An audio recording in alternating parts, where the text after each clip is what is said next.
Comment reconnaître que vous êtes victime de la méchanceté? Vous pouvez reconnaître que vous êtes victime de la méchanceté lorsque les gens vous jalousent, alors qu'ils peuvent faire comme ou plus que vous.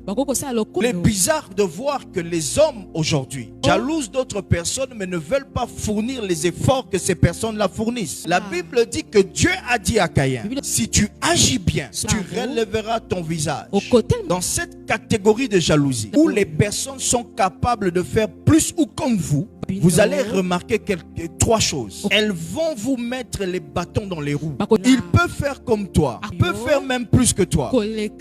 Mais parce qu'il est jaloux de toi, il commencera à te mettre les bâtons dans les roues. Ces personnes-là aimeront même de dire des choses sur vous sans aucune raison. Elles ne vont pas vous aimer sans aucune raison.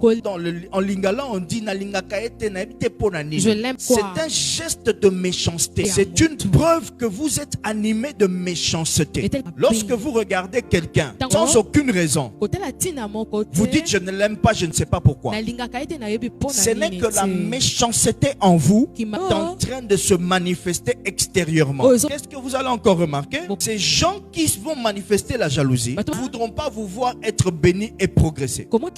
Deuxième question. Comment vaincre la méchanceté à laquelle vous êtes victime?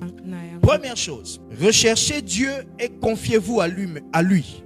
Pour vaincre la méchanceté, première arme qui tue la méchanceté, la première puissance qui détruit la méchanceté sur laquelle vous êtes victime, il vous faut chercher Dieu et vous confier à lui. Quelqu'un est-il en train de m'écouter? Ceux qui se confient aux hommes sont en train d'attirer la malédiction de Dieu sur eux. Quand je suis victime de méchanceté, je dois courir rapidement vers Dieu, lui parler, lui dire Seigneur, un tel est en train de manifester la méchanceté à mon égard. Je ne dois pas courir vers je ne sais pas qui pour lui dire, mais je dois me retourner vers Dieu.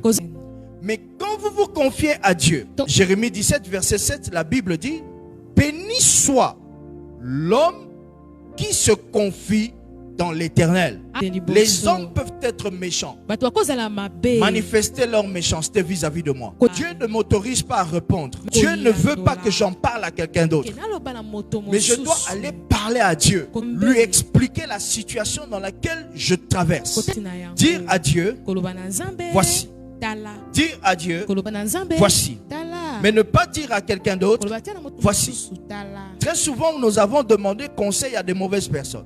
Au lieu qu'elles te disent, calme-toi, laisse faire, ces personnes vous ont dit, réponds. Il se prend pour qui?